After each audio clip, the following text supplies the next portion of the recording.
विघ्नहर्ता श्री गणेश, श्री गणेश, श्री गणेश।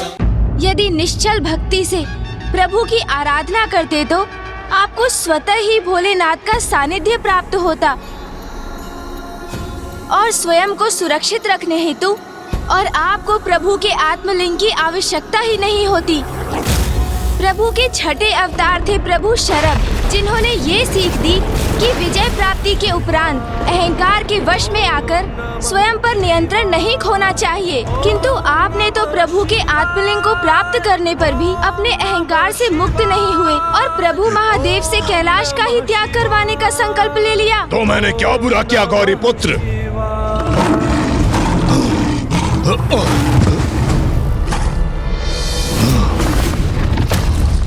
प्रभु के सातवें अवतार प्रभु ब्रह्मचारी थे, जिन्होंने ये स्थापित किया प्रेम और भक्ति दोनों एक ही समान है, क्योंकि दोनों में ही अपने लक्ष्य को प्राप्त करने हेतु अपार निष्ठा और समर्पण की आवश्यकता होती है। किंतु आपने भक्त के कर्तव्य से भटककर स्वार्थवश उनके आत्मलिंग को लंका ले जाने का प्रयास किया। मैं प्रभु के आत्मलिंग का क्यों त्याग करता? मेरा अधिकार था उन पर।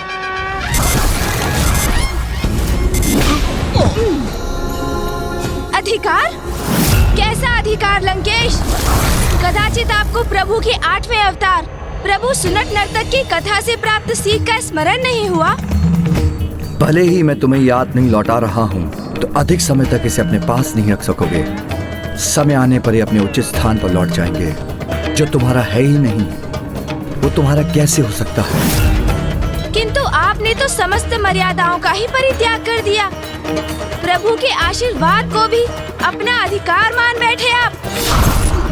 फिर प्रभु के नवे अवतार प्रभु सुरेश्वर की कथा से ये सीख प्राप्त हुई कि जो बाधाओं की चिंता किए बिना पूर्ण एकाग्रता से निरंतर अपने परम लक्ष्य की ओर बढ़ते हैं, वो अवश्य विजयी होते हैं। किंतु आप तो अपने लक्ष्य, अपने प्रभु और उनकी भक्ति से भटककर निस्वार्थ के प्रति एकाग्र हो गए। बस गौरी पुत्र, अब आप मुझे अत्यंत क्रोधित होने पर विवश कर रहे हैं। आपका क्रोध जागृत हो रहा है लंकेश। तो तनिक प्रभु के क्रोधांश से उत्पन्न हुए उनके 10वें अवतार प्रभु ऋषि दुर्वासा की सीख का भी स्मरण कर लीजिए, जिन्होंने सदा अनुशासन का पालन करने की सीख दी। किंतु आप ही भक्ति का अनुशासन भूल गए। निश्चल भक्ति से छल का समावेश होने दिया आपने। छल नहीं, मेरी भक्ति थी गौरी पुत्र, प्रभु की सर्वोच्च भक्ति, महान भक्ति।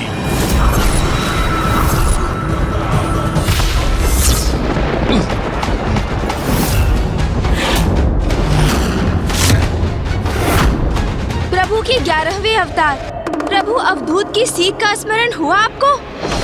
अहंकारी को उसका अहंकार उसकी वास्तविकता से परिचित कराता है, जिसके परिणाम स्वरूप कुछ ऐसे अहंकारी होते हैं जो उचित सीख प्राप्त कर स्वयं में परिवर्तन ले आते हैं, किंतु कुछ किसी भी सीख को प्राप्त करने में अक्षम रहते हैं और पूर्ण रूप से स्वयं पर अहंकार का प्रभाव होने देते हैं। अहंकार नहीं, विश्वास है कि मैं प्रभु का महानतम भक्त हूँ। तभी तो प्रभु के आत्मलिंग प्राप्त हुए थे मुझे, और उन आत्मलिंग को आपने मुझसे छल से छीना गौरी पुत्र। जो अपना नहीं है वो पराया है। उसके मोह से ही मात्सर्य अर्थात ईर्ष्या का जन्म होता है, और मात्सर्य सदा विनाश की ओर ही ले जाता है। प्रभु के 12वें अवतार प्रभु वृषभ ने इसके प्रति सावधान रहने की तो आपको सीख भी दी, और आप स्वयं ही देख लीजिए कि जिस पर आपका अधिकार नहीं था, उसके मोह ने आपके साथ संपूर्ण सृष्टि के लिए भी कैसी विनाशकारी स्थिति उत्पन्न कर दी।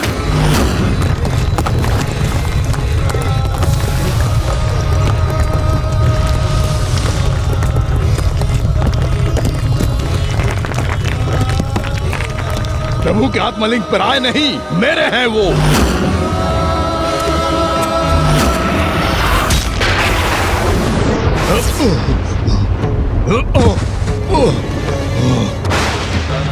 प्रभु के 13वें कृष्ण दर्शन अवतार की सीख तो मत भूलिए लंकेश। ये तो ज्ञात है ना आपको कि आसक्ति से ही दुर्गति है। किंतु आपने कहा प्रभु के आत्मलिंग के प्रति अपनी आसक्ति का परित्याग किया। आसक्ति के स्थान पर श्रद्धा, भक्ति और प्रभु के अटूट विश्वास को आत्मसात करना चाहिए था आपको, क्योंकि प्रभु अपने भक्तों के विश्वास को कभी खंडित नहीं होने देते। यही सीख थी ना प्रभु के 14वें अवतार प्रभु भिक्षुवर्य की। किंतु आपको किसी भी सीख का क्या लाभ, क्योंकि आपको तो एकमात्र अपनी शक्ति में ही विश्वास है लंकेश।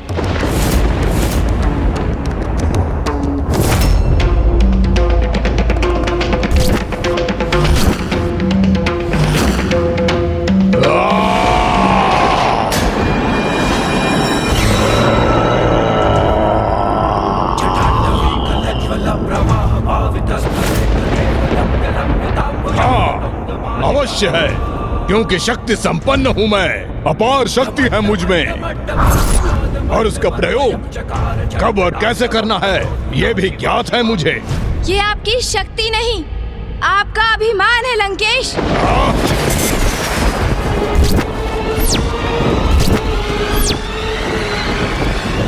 चंद्रहास?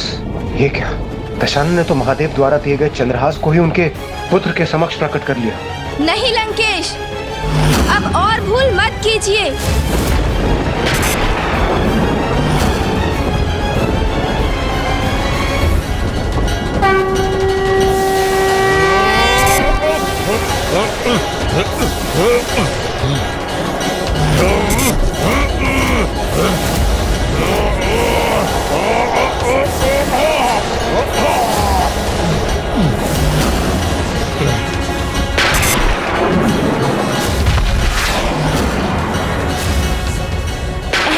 लंकेश, तुम पिताश्री से प्राप्त चंद्रहास का प्रयोग अधर्म के लिए कदापि नहीं कर सकते।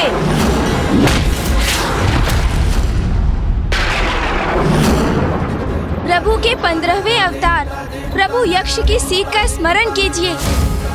सदा स्मरण रखना, मात्र ज्ञान अथवा सीख देने से पुण्य प्राप्त नहीं होता, स्वयं उस सीख का पालन करना भी अति आवश्यक है। किंतु आपने अपने अभिमान को अपने आचरण का अभिन्न अंग बना रखा है, और आपने प्रभु के 16वें अवतार प्रभु यतिनाथ की जो कथा अंत में सुनाई थी, उनसे यही सीख प्राप्त होती है कि अतिथि देवो भवः, अर्थात अतिथि ही भगवान के स्वरूप होते हैं। किंतु आपने तो प्रभु को अतिथि के स्थान पर बंदी बनाकर लंका में स्थित करने का लक्ष्य निर्धारित किया हुआ था। अपने ही आराध्य के साथ छलावा कर उन्हें विवश करते हैं आप, फिर इसका दंभ भी करते हैं कि आप उनके महानतम भक्त हैं।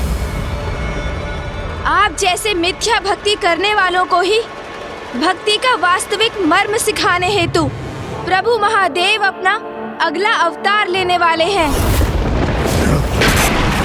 नहीं। आप क्या समझ रहे थे? मुझे प्रभु के अवतारों का ज्ञान नहीं? नहीं। मैं तो आपको मात्र लंका जाने से रोकने के लिए ही आपसे उनके अवतारों की कथाओं का श्रवण कर रहा था, क्योंकि मुझे तो प्रभु के वो अवतार भी ज्ञात हैं जो भविष्य में प्रकट होंगे, और प्रभु के अगले अवतार हैं प्रभु श्री राम के अनन्य भक्त महाबली हनुमान। महाबली हनुमान, महाबली हनुमान।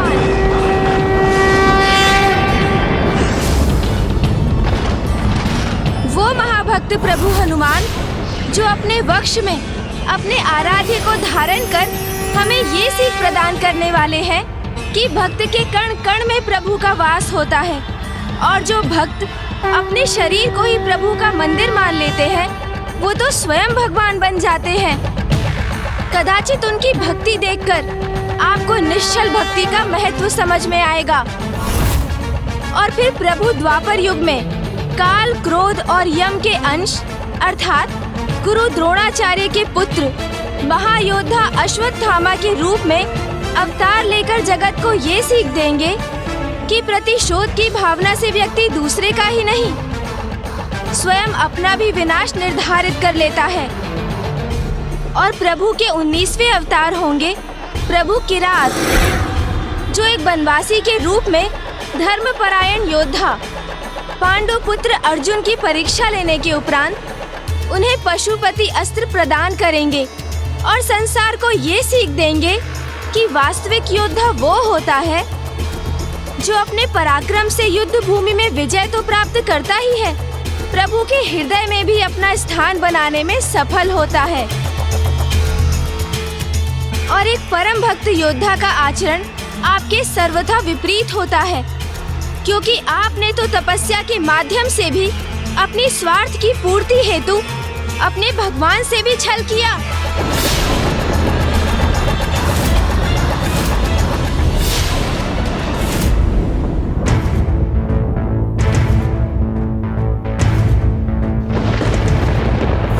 त्र्यंबकं सदाशिवं नमामि हे उमापति जय नीलकंठ जय अनंत नमोस्तुते नमोस्तुते।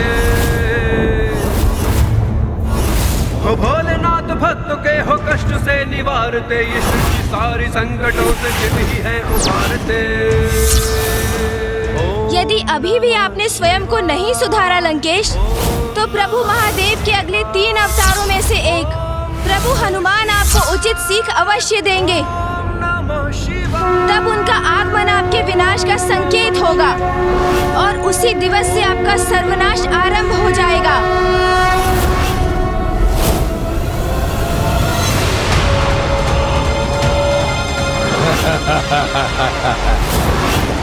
ये सब कहकर आप मुझे भयभीत कर रहे हैं गौरी पुत्र, किंतु ऐसा कुछ भी नहीं होगा, क्योंकि कोई भी शक्ति, कोई भी अवतार मुझे, लंकेश रावण को कोई क्षति नहीं पहुंचा सकता।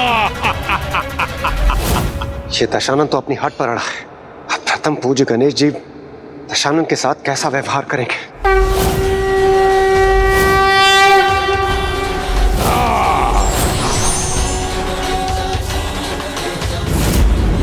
मैं तो आपको सुधरने का एक अंतिम अवसर प्रदान कर रहा था लंकेश। आप अपनी भूल स्वीकार कर सकें, इसलिए मैंने पुनः प्रभु महादेव के सभी अवतारों से प्राप्त सभी सीखों का उल्लेख किया। किंतु अब मुझे आभास हो रहा है कि आप अब कोई सीख स्वीकार नहीं करना चाहते। संसार का सर्वश्रेष्ठ ज्ञानी हूँ मैं, और आप मुझे ज्ञान दे रहे हैं गौरी पुत्र। आप मेरे आराध्य शिव शंकर शंभू के पुत्र हैं, इसलिए अभी तक शांत रहा मैं। और यदि आपने मुझे प्रभु के आत्मलिंग को ले जाने से रोका, तो मैं अपने संपूर्ण शक्ति का प्रदर्शन करने से नहीं रुकूंगा।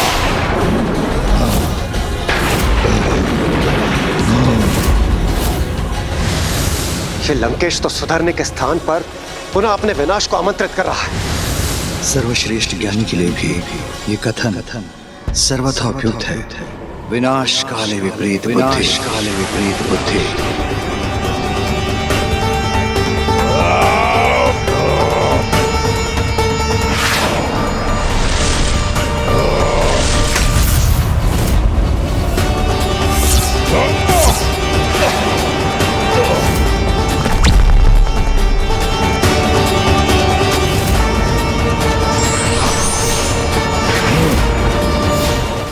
सीख प्राप्त कर स्वयं को सुधारने में असमर्थ हो, उसे तो मात्र दंडित ही किया जा सकता है। अब आप अपनी मृत्यु के लिए तैयार हो जाइए लंकेश।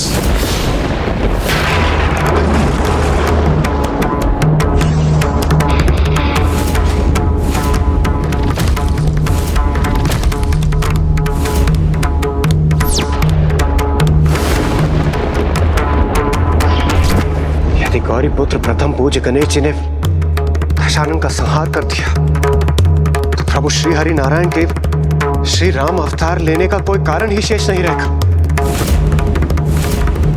प्रभु महादेव के समस्त अवतारों को प्रथम पूज्य गणेश जी ने तो लंकेश को दंडित करने से रोक दिया, किंतु क्रोधवश स्वयं वही करने जा रहे हैं। नहीं, कुछ नहीं हो सकता मुझे। प्रभु रोक लीजिए पुत्र गणेश को, अन्यथा ना ही प्रभु राम अवतार प्रकट होंगे और ना ही आपके प्रभु हनुमान के प्रकट होने का कोई कारण शेष रहेगा।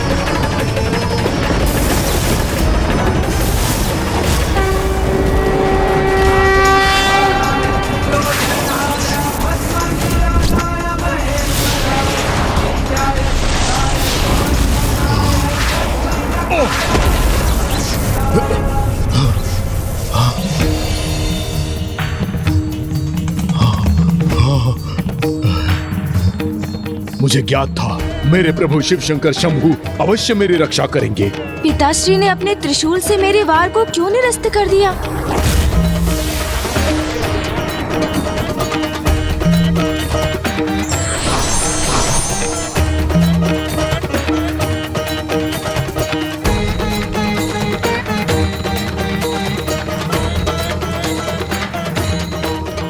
महादेव। पुत्र, लंकेश रावण को उसके अपराध का दंड प्राप्त हो चुका है। वो आत्मलिंग खो चुका है और यहीं से उसके पापों की गागर बिफरनी आरंभ हो चुकी है।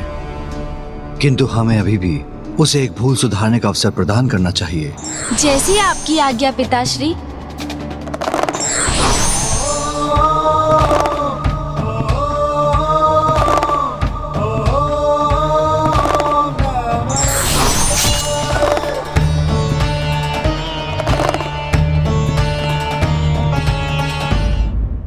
मेरे प्रभु, मेरे शिव शंकर शंभू, मुझे ज्ञात था कि आप मेरी रक्षा अवश्य करेंगे। मैं तुम्हारी रक्षा करने नहीं, तुम्हें सचेत करने आया हूं लंकेश। अनेक कल्पों और युगों से तुम मेरे समक्ष आते रहे हो। प्रत्येक बार जब भी तुमने जन्म लिया, मेरा भक्त होते हुए भी अंततः तुम पाप ही करते आए हो। और फिर विवश होकर प्रत्येक युग में नारायण तुम्हारा वध करते रहे।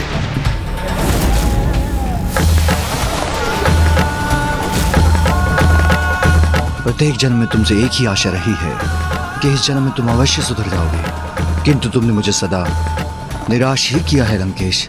प्रत्येक कल्पों और युग में ही नहीं, अपितु प्रत्येक ब्रह्मांडों में तुम इन्हीं भूलों को दोहराते हो और दंडित होते हो। धर्म अधर्म का भेद का ज्ञान होते हुए भी प्रत्येक रावण अधर्म ही करता है। मुझे क्षमा करें प्रभु, किंतु इस बार मैं अवश्य सुधर जाऊंगा। प्रभु, आपने यह अवसर प्रदान किया है मुझे, इसका लाभ अवश्य उठाऊंगा मैं।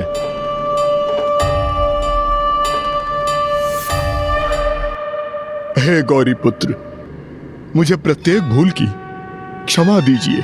लंकेश, आप इसे अपना अंतिम अवसर ही समझिए और प्रभु महादेव के 19 अवतारों से प्राप्त प्रत्येक सीख का पालन भी कीजिए।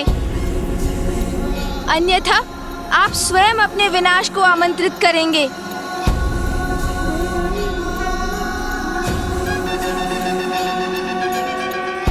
प्रभु, आपकी कृपा हेतु लंकेश रावण का कोटि कोटि धन्यवाद। आपसे क्षमा पाकर मैं धन्य हो गया प्रभु।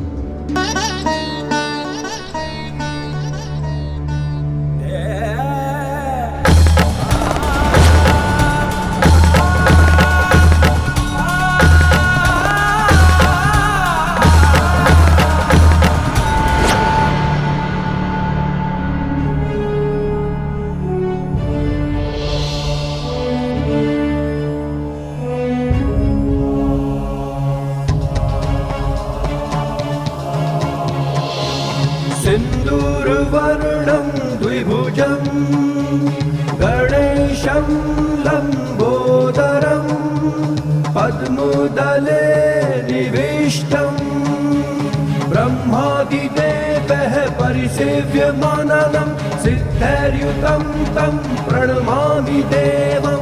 सिन्दूरवर्णं द्विभुजं गणेशं लम्बोदरं पद्मदले निविष्टं ब्रह्मादिदेवैः परिसेव्यमानं सिद्धैर्युतं तं प्रणमामि देवं। सिन्दूरवर्णं द्विभुजं गणेशं लम्बोदरं पद्मदले निविष्टं ब्रह्मादिदेवैः परिसेव्यमानं सिद्धैर्युतं तं प्रणमामि देवम्। गौरी पुत्र प्रथम पूज्य गणेश जी की जय। गौरी पुत्र प्रथम पूज्य गणेश जी की जय। गौरी पुत्र प्रथम पूज्य गणेश जी की जय। विघ्नहर्ता प्रथम पूज्य गणेश जी की जय। अज्ञानी और अहंकारी प्रवृत्ति वाले व्यक्ति का चरित्र भी उस मेघ के समान होता है जो सूर्य को मात्र क्षण भर के लिए ढक कर ही स्वयं को सर्वश्रेष्ठ मान लेता है।